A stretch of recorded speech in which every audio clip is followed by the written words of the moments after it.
मुख्यमंत्री देवेंद्र फडणवीस यांनी भारत हा लवकरच जगातील सर्वात मोठी स्टार्टअप शक्ती बनेल असा ठाम विश्वास व्यक्त केला आहे। दुसरीकडे उपमुख्यमंत्री एकनाथ शिंदे यांनी महाराष्ट्राने स्टार्टअप क्षेत्रात देशात आघाडी घेतल्याचा दावा केला आहे। देशातील 24% स्टार्टअप्स एकट्या महाराष्ट्रात असल्याचा त्यांनी ठामपणे सांगितलं। हा दावा आणि या मागील यशाची कहाणी काय, चला जाणून घेऊया या रोमांचक कहाणीचा तपशील आजच्या व्हिडिओमध्ये। नमस्कार प्रेक्षकांनो, मी नील सोनार आणि तुम्ही पाहत आहात बोल एमएच।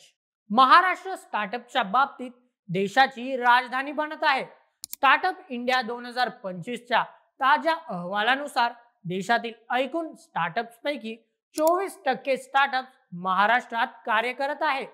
यामुळे महाराष्ट्र हे स्टार्टअपच्या संख्येत आणि गुंतवणूक देशात अव्वल स्थानावर आहे।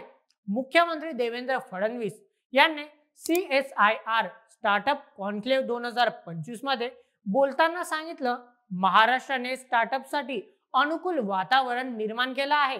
भारत लवकर जगातील सर्वात मोठी स्टार्टअप शक्ती बनेल आणि महाराष्ट्र यात आघाडीवर असेल। उपमुख्यमंत्री एकनाथ शिंदे यांनीही याच कार्यक्रमात सांगितलं की महाराष्ट्राने स्टार्टअपना आर्थिक सहाय्यासाठी फिनटेक धोरण तयार करणारं पहिलं राज्य होण्याचा मान मिळवला आहे। मुंबई ही स्टार्टअपसाठी सर्वाधिक निधी मिळवणारं हब बनली आहे।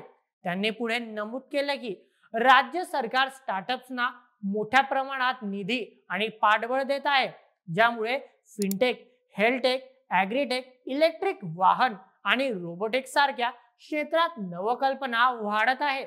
या अहवालानुसार महाराष्ट्रात 28,500हून अधिक स्टार्टअप्स कार्य करत आहेत, ज्यांनी $1.5 अब्ज गुंतवणूक आकर्षित केली आहे। यामध्ये 27 युनिकॉर्न्स $1 अब्ज पेक्षा जास्त मूल्य असलेला स्टार्टअप्स आणि 13% वाढीचा दर आहे, जो देशातील इतर राज्यांच्या तुलनेत उल्लेखनीय आहे। स्टार्टअप इंडिया उपक्रमाच्या अंतर्गत केंद्र सरकार आणि राज्य सरकार यांनी मिळून स्टार्टअपसाठी कर सवलती, समप्रमाणन आणि निधी पुरवठा यासारख्या सुविधा उपलब्ध करून दिल्या आहेत, ज्याचा मोठा फायदा महाराष्ट्रातील उद्योजकांना होत आहे। महाराष्ट्रातील स्टार्टअपच्या यशामागे सरकारच्या धोरणाबरोबरच मुंबई, पुणे आणि नाशिक सारख्या शहरांचं योगदान आहे। मुंबई हे आर्थिक केंद्र तर पुणे हे टेक्नॉलॉजी हब म्हणून उदयास येत आहे। सोशल मीडियावर #CSIR स्टार्टअप कॉन्क्लेव्ह 2025 आणि महाराष्ट्र स्टार्टअप ट्रेंड करत आहे, जिथे तरुण उद्योजक आणि नागरिक फडणवीस आणि शिंदे यांच्या नेतृत्वाचं कौतुक करत आहेत। एका तरुण उद्योजकाने लिहिलं, महाराष्ट्रात स्टार्टअपसाठी इतक्या संधी आहे की माझी स्वप्न साकार होत आहे, पण काही प्रश्नही उपस्थित होत आहेत। काही जणांचं म्हणणं आहे की स्टार्टअपचं यश फक्त मोठ्या शहरांपुरता मर्यादित आहे आणि ग्रामीण भागातही अशा संधी निर्माण होण्याची गरज आहे। यावर सरकारने ग्रामीण स्टार्टअपसाठी विशेष योजना आणण्याचं आश्वासन दिलं आहे। चला मग आता जाणून घेऊया काय आहे स्टार्टअप इंडिया योजना। स्टार्टअप इंडिया 2016 मध्ये केंद्र सरकारने सुरू केलेली योजना आहे, जी नवकल्पना आणि उद्योजकतेला चालना देते। या अंतर्गत स्टार्टअप्सना कर सवलती, निधी आणि मार्गदर्शन मिळतं। महाराष्ट्राने या योजनेचा पुरेपूर फायदा घेतला असून फिनटेक धोरण आणि स्टार्टअपसाठी विशेष केंद्र स्थापन करून देशात आघाडी घेतली आहे। महाराष्ट्राने स्टार्टअपच्या क्षेत्रात देशात आघाडी घेतली आहे आणि मुख्यमंत्री फडणवीस यांचा भारताला जागतिक स्टार्टअप शक्ती बनवण्याचा विश्वास प्रत्यक्षात उतरताना दिसत आहे।